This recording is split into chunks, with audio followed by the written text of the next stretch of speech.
Hello guys! Today magluluto ako ng aking paboritong instant Korean ramen. Dahil paborito ko ang Korean ramen, kaya titikman ko rin ang Korean ramen nila.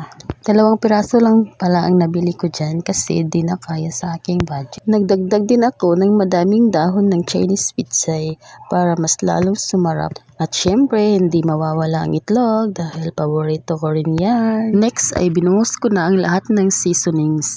Sa 2 Korean ramen na ito guys, isa lang yung spicy pero umaapaw pa rin yung anghang niya. Paano na lang kung 2 yung binili ko? Hindi ko na makakain dahil sa anghang. Ang sarap pa naman ito. Tapos nilagyan ko din siya ng shrimp. Makaingon jugad. Miaoy. Thank you for watching. Babu!